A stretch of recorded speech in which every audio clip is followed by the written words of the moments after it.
11, 13, 8, Maharaj.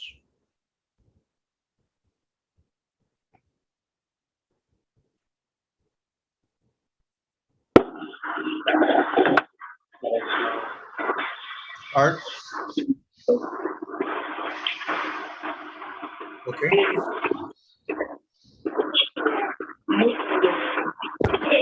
Just 1 second, Maharaj. Om Namo Bhagavate Vasudevaya. Om Namo Bhagavate Vasudevaya. Om Namo Bhagavate Vasudevaya. Om Namo Bhagavate Vasudevaya.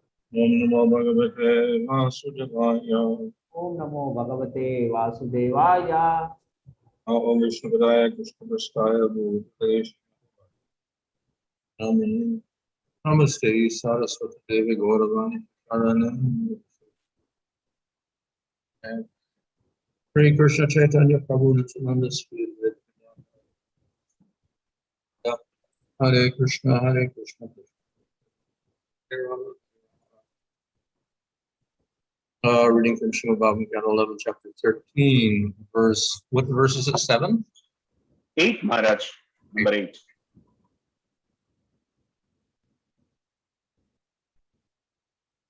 Śrī Uddhava uvāca vidanti martyāḥ prāyeṇa viṣayān padam āpadām tathāpi bhuñjate Kṛṣṇa katham śva-kharāja-vat. Śrī Uddhava said, my dear Kṛṣṇa, generally human beings know that material life brings great future unhappiness, and still they try to enjoy material life. My dear Lord, how can one in knowledge act just like a dog, ass, or goat? Therefore, the standard method of enjoyment in the material world is sex, money, and false prestige, all of which are obtained with great suffering and loss. One engaged in material life suffers in the present and has only a bleak future to look forward to in continuing death. Thus, how can human beings who have seen these things and know them very well continue to enjoy life like dogs and goats? Often a dog will approach sex, but the lady dog may not be attracted and will show her teeth and threaten the poor dog with serious injury till he goes about his business trying to get a little sex pleasure. Similarly, many times the dog risks being beaten or shot while stealing some food in a place where he knows he cannot go. The ass is very attracted to the she-ass, but the lady ass often kicks some legs. Similarly, the ass's master gives the ass a handful of grains, which the poor ass could get anywhere, and then burdens him with great loads. The goat is generally raised for slaughter. When the goat is brought into the slaughterhouse, he shamelessly goes after the lady goat gets him. In this way, even at the risk of being shot, bitten, beaten, and slaughtered, animals persist in their foolish sense gratification. How can an innocent being commit himself to such a condemned way of life wherein the result is practically the same as that of animals? If by cultivating the mode of gunas one's life is filled with happiness, enlightenment, and future rewards, why would anyone cultivate passion and ignorance? This is Uddhava's question. This is a merely question, and the answers will give the actual answer or the factual statement about what is spiritual life. இங்கு கேள்விகள் கேட்கப்பட்டது, அதற்கான பதில் உண்மையில் ஆன்மீக வாழ்க்கை என்ன என்பதை பற்றி அமைந்துள்ளது. So the question here is that why do human beings engage in material life even then they know the result will not give happiness? இங்கு கேட்கப்பட்ட கேள்வி என்ன என்றால், இதன் பலன்கள் உண்மையில் மகிழ்ச்சியை தராது என்றாலும் ஏன் மனிதர்கள் இந்த பௌதிக விஷயங்களில் ஈடுபடுகின்றனர்? And then he says this is just acting like an animal. இது ஒரு மிருகத்தை போன்று நடந்து கொள்வதற்கு ஒப்பாகும். So in other words, on a lower level in material life, the human being acts like the animals act. ஒரு விதத்தில் கூற வேண்டுமானால் மனிதன் தாழ்ந்த நிலையில் பௌதிக உலகத்தில் ஒரு மிருகத்தை போல நடந்து கொள்கின்றான். Some people will say, well, what's wrong with that? சில மனிதர்கள் இதனால் என்ன தவறு என்று கேட்பார்கள்.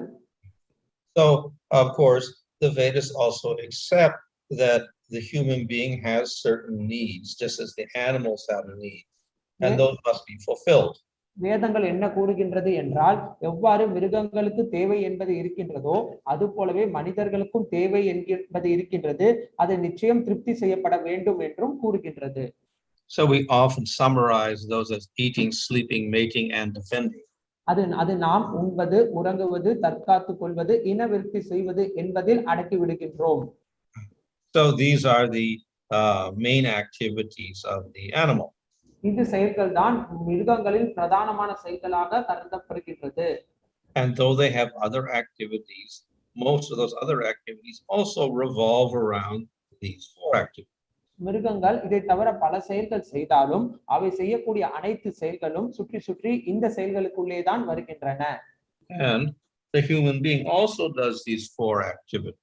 மேலும் மனிதர்களும் இந்த 4 செயல்களை தான் செய்கின்றனர். They are necessary for preserving the body.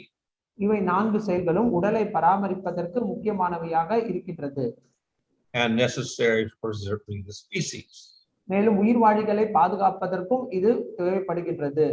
So we see that animals reproduce offspring and raise offspring. நாம் பார்க்கின்றோம் மிருகங்களும் தங்களது இனவிருத்தி செய்கின்றன, அந்த இனவிருத்தி செய்த பிறகு அதன் குட்டிகளை வளர்க்கின்றது.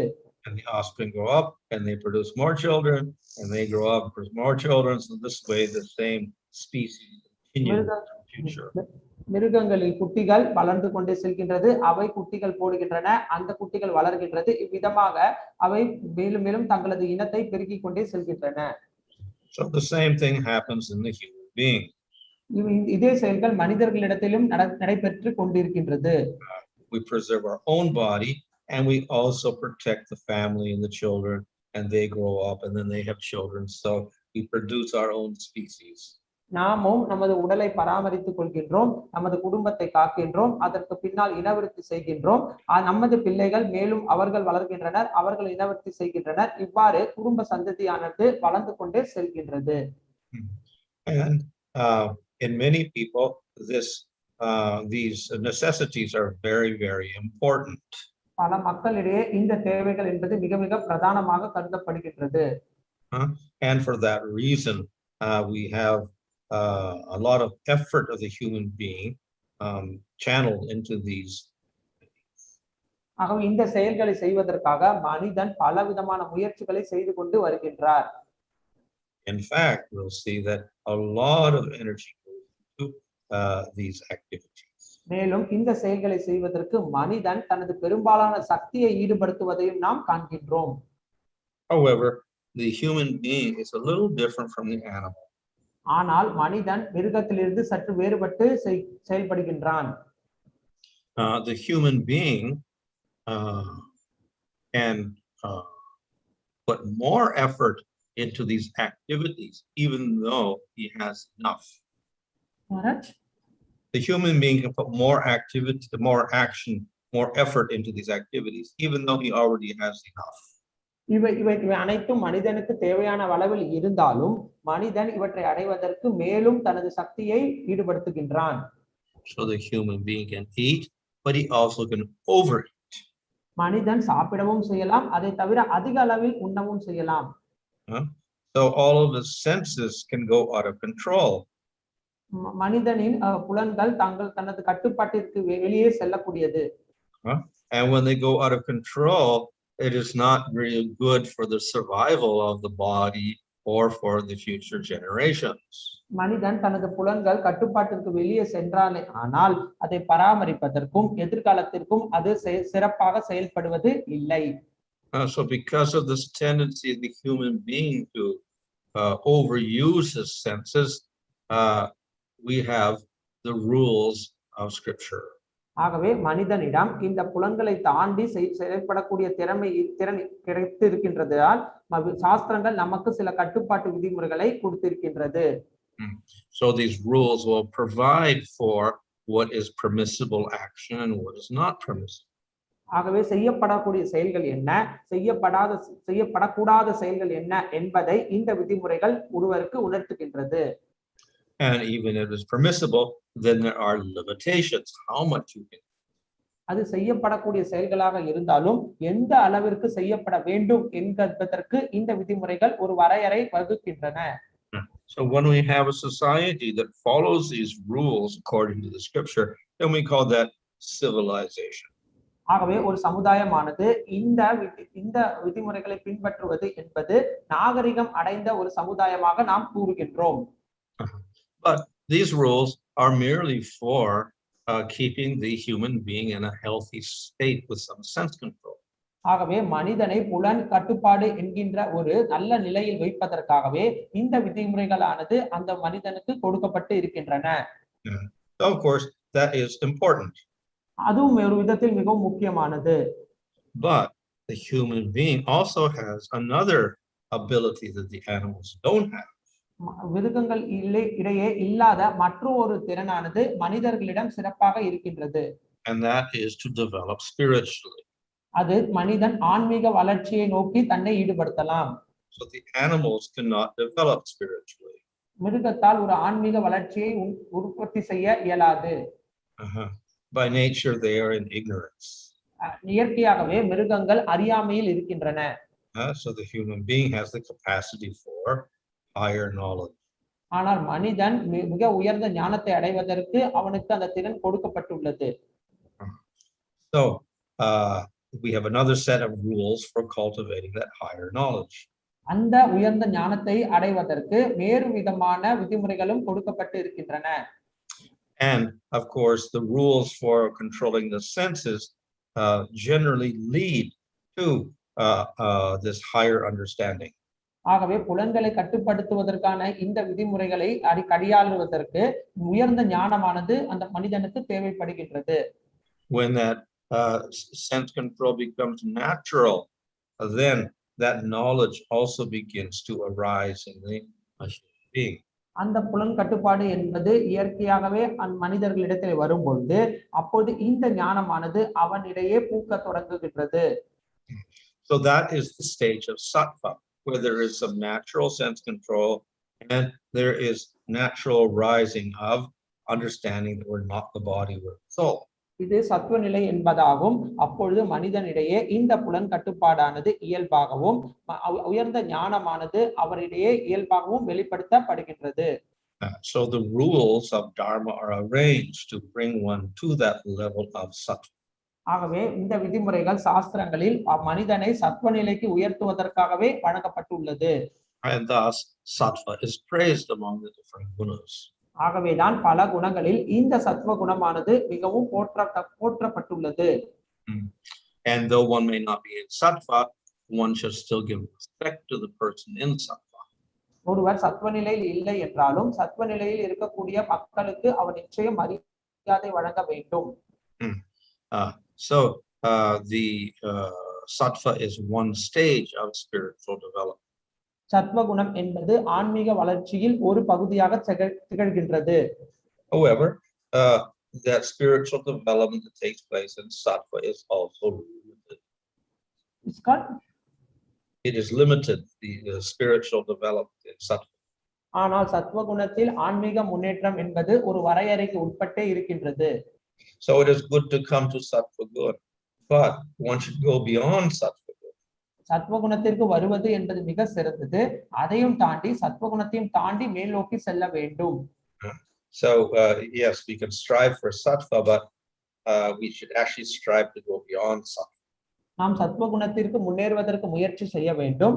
அதையும் தாண்டி சத்துவ குணத்தையும் தாண்டி செல்வதற்கு நாம் முயற்சி செய்ய வேண்டும். So if we strive for bhakti yoga, then naturally we go beyond sattva.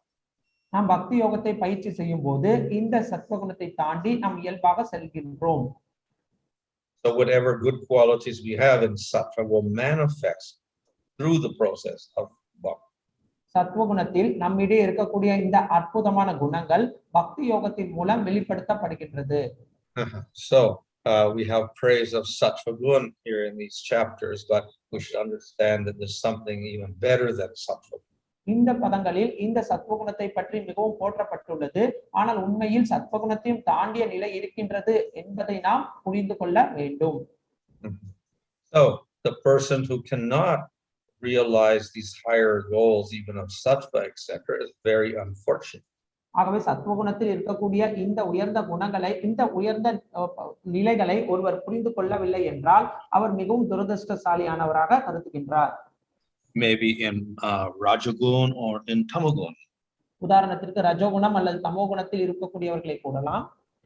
So the more that the tamagun manifests, the more the person is like an animal. தமோகுணமானது ஒருவரிடையே அதிகமாக வெளிப்படுத்தப்படும் போது அந்த மனிதர் மிருகங்களைப் போல நடந்து கொள்கின்றார். When rajagun manifests very strongly, the living entity, the human being, then he has some discipline and some sense control. ஆனா ரஜோகுணமானது அதிக அளவில் வெளிப்படுத்தப்படும் போது ஒழுக்கம் என்பது அவரிடையே சற்று வருகின்றது.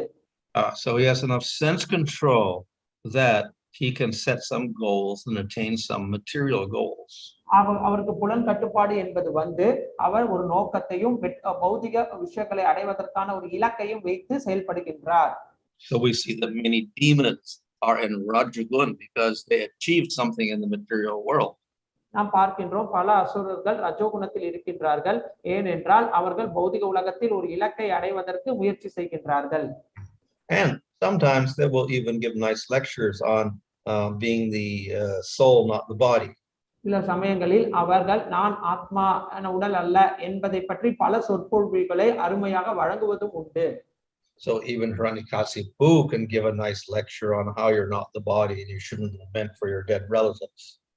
ஆகவே உதாரணத்திற்கு இரண்யகசிபு ஆனவன் நான் உடல் அல்ல ஆத்மா என்பதை பற்றியும் இந்த உடல் தேவைக்கு செல்லக்கூடாது என்பதை பற்றி மிக அற்புதமாக சொற்பொழிவு வழங்கி இருக்கிறார். However, the rajagun also makes one inclined to great attachment and material enjoyment. ஆனால் இந்த ரஜோகுணமும் கூட இந்த பௌதிக இன்பத்தை தேடி செல்வதற்கு அவனுக்கு ஒரு உறுதியான ஊக்கத்தையும் வழங்குகின்றது. So this is a great obstacle to sattva-gun. இது சத்வகுணத்திற்கு செல்வதற்கு அந்த மனிதனுக்கு ஒரு தடையாக அமைந்து விடுகின்றது. And it often leads to tamagun instead. அது மீண்டும் இவனை தன்மகுணத்திற்கு வீழ்ச்சி அடையவும் செய்து விடுகின்றது. In which the person will do some very irrational actions. அந்த நிலையில் அவன் மனிதன் செய்யப்படக்கூடாத செயல்களை செய்து விடுகின்றார். An example of that is Kṛṣṇa. அதற்கு உதாரணம் கம்சனை கூறலாம். So because of his fear of Kṛṣṇa trying to kill him, then he did all sorts of atrocities. கிருஷ்ணர் மீது கொண்ட பயத்தினால் கிருஷ்ணரை கொல்ல வேண்டும் என்று பல விதமான செய்யப்படக்கூடாத செயல்களை கம்சன் செய்தார். So to be fixed in sattva in the material world is considered to be praiseworthy. ஆகவே சத்வகுணத்தில் இருந்து இந்த பௌதிக உலகத்தில் செயற்படுவது என்பது மிகவும் போற்றத்தக்க கூடிய ஒன்று. So one naturally commits less sinful activity. அவர் இயல்பாகவே பாவ செயல்களை குறைத்துக் கொண்டே செல்கின்றார். One naturally develops an inquiry into Atma. Maharaj, one begins to inquire about Atma. சத்வ நிலையில் ஒருவர் ஆத்மாவை பற்றி கேட்க தொடங்குகின்றார். And one accepts scripture. ஒருவர் அந்த நிலையில் சாஸ்திரங்களை ஏற்றுக்கொள்கின்றார். So therefore it's easy to progress to spiritual life, especially the gnana aspect. ஆகவே இந்த தன்மையில் ஆன்மீக முன்னேற்றத்தை அடைவது என்பது மிகவும் எளிமையானது. So this is distinguishes the human being from the animal. இது மனிதனை மிருகத்திலிடமிருந்து வேறுபடுத்தி காட்டுகின்றது. So we don't see the dogs or the goats inquiring about Atma. நாம் நாயோ அல்லது ஆடுகளோ ஆத்மாவை பற்றி கேட்பதாக எங்கும் பார்த்ததில்லை. We don't see the dogs and cats studying the scriptures. நாம் நாயோ அல்லது பூனைகளோ சாஸ்திரங்களை படித்ததாகவும் எங்கும் கேள்விப்பட்டதில்லை. And we don't see them considering whether this action is according to dharma or not. மேலும் அவை செய்யக்கூடிய செயல்கள் தர்மத்திற்கு உட்பட்டதா அல்லதா என்பது பற்றியும் அவர்கள் உணர்வது இல்லை. So this type of activity is prominent in a person in sattva-gun. ஆனா இந்த செயல்கள் சத்வகுணத்தில் இருக்கக்கூடிய மனிதனின் பிரதானமான செயல்களாக இருக்கின்றன. It is not so prominent in the person in rajagun. ஆனால் ரஜோகுணத்தில் இருக்கக்கூடிய மனிதர்களிடம் இந்த செயல்கள் பிரதானமாக இருப்பது இல்லை. And it is very rare in the person in tamoguna. ஆனால் மேலும் தமோ குணத்தில் இருக்கக்கூடிய மனிதர்களிடம் இந்த செயல்கள் மிக மிக அரிதானது. So the tamoguna person is quite similar to the animal. ஆகவே தமோ குணத்தில் செயல்படக்கூடிய மனிதன் இந்த மிருகங்களுக்கு சமமானவனாக இருக்கின்றான். In fact, some people compare the person in tamoguna to simply an advanced animal. ஆகவே சில மனிதர்கள் கூறுகின்றார்கள் தமோ குணத்தில் இருக்கக்கூடியவர்கள் முதிர்ச்சி அடைந்த ஒரு விலங்கினங்களாகவே தான் இருக்கின்றார்கள். And sometimes the Bhagavatam calls the human being in ignorance a two-legged animal. சில சமயங்களில் பாகவதம் இந்த இரண்டு கால்கள் கொண்ட மனிதனை மிருகம் என்று கூறுகின்றது, நான்கு கால்கள் கொண்ட மிருகங்களோடு ஒப்பிடுகின்றது. So the person may not be particularly sinful. குறிப்பாக ஒரு மனிதன் பாவகரமாக இருப்பது வேண்டும் என்று எண்ணுவதில்லை. But because that person is completely absorbed in material life, therefore we compare him to an animal. ஆனால் அந்த மனிதன் முழுவதுமாக இந்த பௌதிக உலகத்தில் தன்னை ஈடுபடுத்திக் கொண்ட காரணத்தினால் அவன் மிருகத்தோடு சமமாக வைத்து பேசப்படுகின்றான். So the human being is higher than the animal because of this propensity for higher knowledge. மனிதன் உயர்ந்த ஞானத்தை அடைவதற்கு தகுதியானவனா இருக்கின்ற காரணத்தினால் மனிதனானவன் மிருகத்தை காட்டிலும் மேன்மை ஆனவனாக கருதப்படுகின்றான். But this higher knowledge will not develop unless we got the proper association and system. மேலும் ஒரு தகுதியான சங்கம் மற்றும் ஒரு வழிமுறையை இவன் பின்பற்றாத பட்சத்தில் இந்த ஞானமானது அவனிடையே முன்னேற்றம் அடைவது இல்லை. So therefore to cultivate the sattva guna and to cultivate bhakti, there is a great emphasis on the association. ஆகவே இந்த சத்துவ குணத்தில் இருந்து முன்னேற்றம் அடைவது, இந்த ஞானத்தை வளர்த்துக் கொள்வதற்கு சங்கம் என்பது மிகவும் வலியுறுத்தப்படுகின்றது.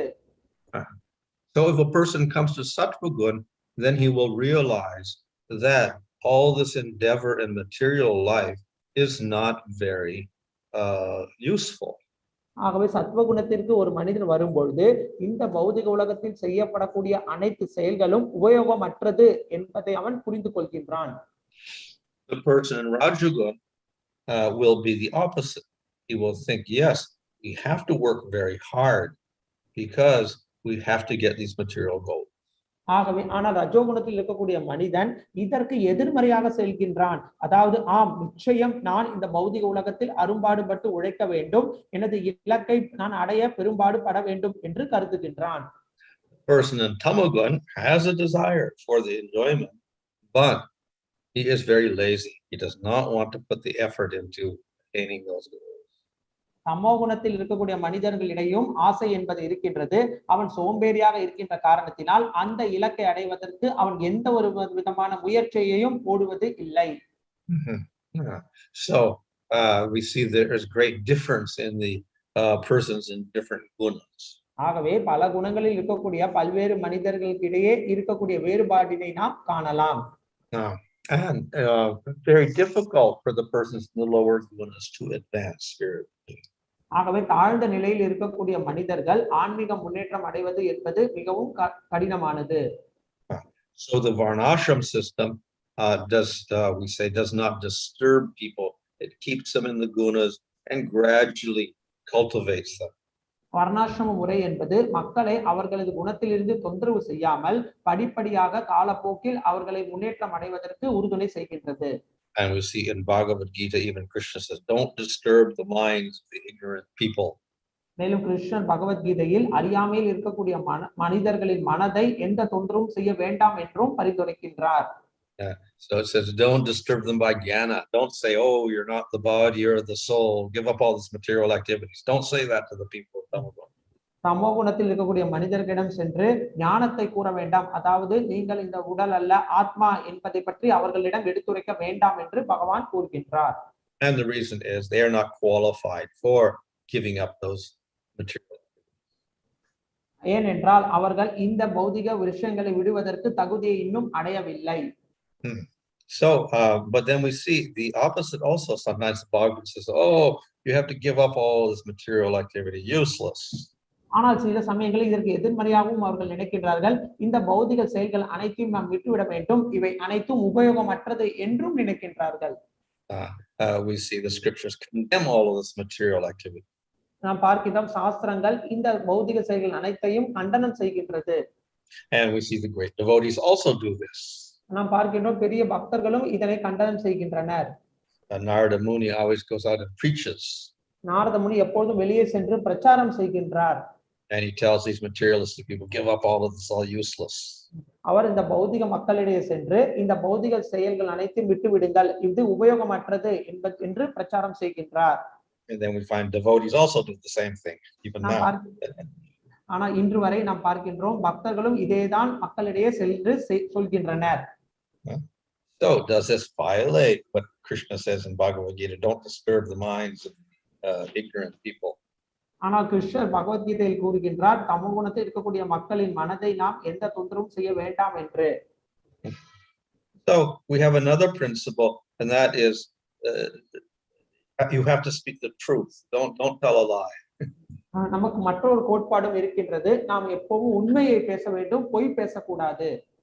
That's why Bhagavatam and Bhagavad Gita also say, yes, but we have to reveal the truth. So they tell what is the actual fact. ஆகவே தான் பாகவதம் பகவத்கீதை என்பது நாம் உண்மை என்ன என்பதை கூற வேண்டும் என்று மேலும் மேலும் வலியுறுத்துகின்றது. However, we do have to consider who is qualified to hear the truth. ஆனால் அந்த உண்மையை கேட்பதற்கு யார் தகுதியானவர்கள் என்பதையும் நாம் கருத்தில் கொள்ள வேண்டும். And of course, to present the truth so that people can understand it and it becomes useful for them. ஆகவே இந்த உண்மையை உரைக்கும் போது மக்கள் அதை புரிந்து கொண்டு அதனால் பயனடையும் வகையில் நாம் எடுத்துரைக்க வேண்டும். If they simply hear it and reject it, then what is the use of saying it at all? நாம் இந்த உண்மையை கூறும்போது அவர்கள் கேட்டுவிட்டு அதை நிராகரித்து விட்டார்கள் என்றால் அதனால் என்ன பலன் கிடைக்க போகின்றது? Yeah. So Manu says, yes, you have to tell the truth and do not avoid telling the truth, but you also have to say it very sweetly. மனு சமித்தை கூறுகின்றது, நாம் உண்மையை கூற வேண்டும், உண்மையை மாற்றி கூறக்கூடாது, ஆனால் அதை இனிமையான வகையில் நாம் கூற வேண்டும். So this means that you say it in such a way that they can accept it. அதாவது அவர்கள் எடுத்துக்கொள்கின்ற வகையில் நாம் அந்த தர்மத்தை உண்மையை எடுத்துரைக்க வேண்டும். So this is how the devotee will also have to preach. Maharaj, the devotee will have to preach in this way also. பக்தர்களும் இந்த வகையில் தான் பிரச்சாரம் செய்ய வேண்டும். And he also has to consider the qualification of the people. ஆகவே மக்களின் தகுதியையும் பக்தர்கள் பிரச்சாரம் செய்யும்போது கருத்தில் கொள்ள வேண்டும். He cannot encourage them to go beyond their qualification. அவர்கள் இருக்கக்கூடிய தகுதியை தாண்டி அவர்கள் செல்வதற்கு அவரால் ஊக்குவிக்க இயலாது. Of course, because everybody is qualified for bhakti. ஆனால் நாம் கூறலாம் அனைவருமே பக்தி செய்வதற்கு தகுதியானவர்களே. So that is true. In Bhagavad Gita, Kṛṣṇa says the Vaishyas and the Sudras and everything, they can all take to the process of bhakti. மேலும் இது உண்மைதான். பகவத்கீதையில் பகவான் கூறுகின்றார் வைஷ்யர்கள் சூத்ரர்கள் என்று எல்லோருமே பக்தியை எடுத்து எளிமையாக செய்யலாம். But then Kṛṣṇa also says, don't preach to the faithless people. அதே சமயத்தில் கிருஷ்ணர் நம்பிக்கை அற்ற மனிதர்களுக்கு பிரச்சாரம் செய்ய வேண்டாம் என்றும் கூறுகின்றார். So we have to consider all of the instructions of Kṛṣṇa. ஆகவே கிருஷ்ணரின் இந்த போதனைகள் அனைத்தையும் நாம் கருத்தில் கொள்ள வேண்டும். And when we preach, then we have to preach in the proper way to the person considering his qualification. ஆகவே நாம் பிரச்சாரம் செய்யும் போது அந்த நபரின் தகுதியை கருத்தில் கொண்டு நாம் சரியான விதத்தில் அவருக்கு இந்த உண்மையை எடுத்துரைக்க வேண்டும். So very fortunately, bhakti qualification does not depend upon the gunas. ஆனால் அதிர்ஷ்டவசமாக பக்தி என்பது இந்த குணங்களை சார்ந்து செயல்படுத்தப்படுவது இல்லை. So one can encourage a person in tamagun or in sattvagun to practice bhakti. ஆகவே சமோகுணம் ரஜோகுணம் அல்லது சத்துவகுணத்தில் இருக்கக்கூடிய மனிதர்களையும் இந்த பக்தியை செய்வதற்கு ஒருவர் ஊக்கப்படுத்தலாம். But we may have to preach a little different to these different persons. ஆனால் இந்த பல்வேறு விதமான மனிதர்களுக்கு நாம் பல்வேறு வகையில் இந்த பக்தியை பிரச்சாரம் செய்ய வேண்டும். And we have to consider if faith has developed or not. மேலும் இந்த நம்பிக்கையானது அவர்களிடம் வளர்ந்ததா இல்லையா என்பதை நாம் ஊர்ஜிதப்படுத்திக் கொள்ள வேண்டும். If faith has developed, then we can directly preach bhakti to any person. அந்த மனிதர்களிடம் நம்பிக்கை என்பது வளரும் பட்சத்தில் யாரிடம் வேண்டுமானாலும் நாம் பிரச்சாரம் செய்யலாம். And then they surpass all the gunas. அதன் மூலமாக இந்த அனைத்து குணங்களையும் அவர் தாண்டி செல்கின்றார். So that is the way in which we preach. இவ்விதமாக தான் மனிதர்களிடையே பிரச்சாரம் என்பது மேற்கொள்ள வேண்டும். Kṛṣṇa. Hare Krishna Maharaj. Thank you so much, Maharaj. First question is from Grace Jyoti Sundar Mataji.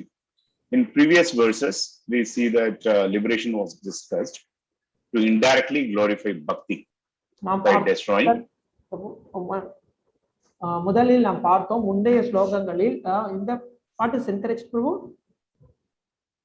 Liberation was discussed to indirectly glorify bhakti. முக்தி என்பது அங்கே சிறப்பாக சொல்லப்பட்டது, மறைமுகமாக பக்தியை பற்றியும் கூறப்பட்டது. By destroying all the three modes. இந்த மூன்று குணங்களையும் அழிப்பதின் மூலமாக. Why here again Uddhava is glorifying mode of goodness? மேலும் இங்கே ஏன் உத்தவர் சத்வகுணத்தை போற்றுகின்றார்? Well, this, as we see in Bhagavad Gita and other scriptures also, there often is a gradual approach to bhakti. நாம் பகவத்கீதை மற்றும் இதர சாஸ்திரங்களில் பார்க்கின்றோம் இந்த வழிமுறையானது படிப்படியாக நம்மை உயர்ந்த நிலைக்கு அழைத்து செல்லக்கூடிய பாதை. It is something like pointing at the moon by pointing at the branch. Maharaj, you point at the moon by pointing at the branch next to the moon. நிலவு பக்கத்தில் இருக்கக்கூடிய நட்சத்திரங்களை நாம் காட்டுவதன் மூலம் நிலவை நாம் குறிப்பது போல. So you point the person in the right direction. நாம் மனிதனை சரியான வழிமுறையில் நாம் கை காட்டுகின்றோம். When they're in the right direction, then you can actually more specifically indicate the proper goal. நாம் அந்த மனிதன் சரியான பாதையில் செல்லும் போது அப்பொழுது நாம் சரியான இலக்கை அவரிடம் எடுத்துரைக்கலாம். So therefore there is encouragement to progress through the gunas. ஆகவே குணத்தின் மூலம் வளர்ச்சி அடைவதற்கு ஒரு ஊக்குவிப்பானது வழங்கப்பட்டிருக்கின்றது. If one progresses to the gunas, then one develops, as I said, this interest in tathā. ஆகவே ஒருவர் குணத்தை தாண்டி செல்லும் போது நான் ஏற்கனவே கூறியது போல ஆத்மாவை பற்றி தெரிந்து கொள்வதற்கு முயற்சி செய்கின்றார். And then they're more they can accept the scriptures of jnana or bhakti at that stage. அந்த நிலையில் ஞானம் அல்லது பக்தியை சார்ந்த சாஸ்திரங்களை அவர் எடுத்துக்கொள்ள தொடங்குகின்றார். But of course this is the gradual method. ஆனால் இது படிப்படியாக செல்லக்கூடிய ஒரு பாதை. And then Kṛṣṇa also recommends the direct method. ஆனால் கிருஷ்ணரும் நேரடியான ஒரு வழிமுறையை கூறுகின்றார். That is simply inculcate faith in people and then let them do bhakti. மக்களிடையே சென்று நம்பிக்கை ஏற்படுத்துங்கள், அதன் மூலமாக அவர்கள் பக்தியை செய்யலாம். And the same purpose is achieved. இந்த இலக்கை தான் அந்த வழியின் மூலமாகவும் அடையப்படுகின்றது. Hare Krishna. Maharaj, next question is from Rao Prabhu. How can we practice simple living which paves ways for more time to be spent in devotional service? Maharaj, நாம் எப்படி எளிமையான வாழ்க்கையை வாழ முயற்சி செய்வது, அதன் மூலமாக பல நேரங்களை பக்தி தொண்டில் ஈடுபடுத்த இயலும்? The reason behind this question is in this current society it's really difficult for us to come out of this material culture, and simple living also becomes a difficult task. நாம் இப்பொழுது வாழக்கூடிய சூழ்நிலைகளில் இந்த கலாச்சாரத்தை பின்பற்றுவது என்பது மிகவும் கடினமாக இருக்கின்றது. மேலும் எளிமையான வாழ்க்கை என்பதும் மிக மிக கடினமாக இருக்கின்றது. If one advances in bhakti, then automatically one becomes disinterested in material things. ஒருவர் பக்தியில் முன்னேற்றம் அடைய இந்த பௌதிக விஷயத்தின் மீது அவரது நாட்டமானது செல்வதில்லை. So this is the general way in which we limit material attachment. இவ்விதமாக தான் இது பொதுவான ஒரு வழிமுறை. இந்த வழிமுறையின் மூலம் நாம் பௌதிக விஷயங்களின் மீது நமது பற்றற்ற நிலையை வளர்த்துக் கொள்கின்றோம். That is, we develop our attraction. அதாவது நாம் கிருஷ்ணர் மீது அதிக அளவில் பற்றுதலை வளர்த்துக் கொள்வது. And naturally, attachment to material things will be much less. இயல்பாகவே அப்பௌதிக விஷயத்தின் மீது இருக்கக்கூடிய பற்றானது குறைந்து கொண்டே சென்று விடுகின்றது. Maharaj, the next question is from Manohara Mayapur Prabhu. You have stressed the importance of association being very important to elevate from the guna. But we see, yes, sir. Maharaj நீங்கள் கூறினீர்கள் ஒருவர் தன்னை குணங்களிலிருந்து முன்னேற்றிக் கொள்வதற்கு சங்கம் என்பது முதன்மையானதாக கருதப்படுகின்றது. Whereas when we see the case of Dhruva Maharaj or Mridari, we see that they have taken the warning of Narad Maharshi seriously and they stuck to that and they achieved the goal. மேலும் நாம் துருவன் மற்றும் மிருகாரியின் கதையில் பார்த்தோமேயானால் அவரது குருநாதரான நாரத முனியின் உபதேசங்களை தீவிரமாக எடுத்துக்கொண்டு அதனிடையே பற்றுக்கொண்டு அவர்களது குறிக்கோளை எளிமையாக அடைந்திருக்கின்றார்களே. Can we say following is more important after getting association, even if association is not there? அப்பொழுது நாம் சங்கத்தை பெற்று அதன் மூலமாக கட்டளைகளை பின்பற்றினால் மட்டும் போதுமா, சங்கம் இல்லாமல் இருந்தாலும் பரவாயில்லையா? I suppose he means following the order, is that right? Yes, Maharaj, following the instructions. Well, the best part of Sangha is to absorb and follow the instructions. சங்கத்தின் சிறந்த பகுதி என்ன என்றால் அந்த கட்டளைகளை கேட்டு அதை பின்பற்றுவதுதான். If you associate with the devotee and serve him, but you never follow his instructions, then it becomes useless. நாம் ஒரு பக்தரின் சங்கத்தை ஏற்றுக்கொண்டு அவர்களிடம் கட்டளை பெற்று அதை நாம் பின்பற்றவில்லை என்றால் அது உபயோகமற்றது.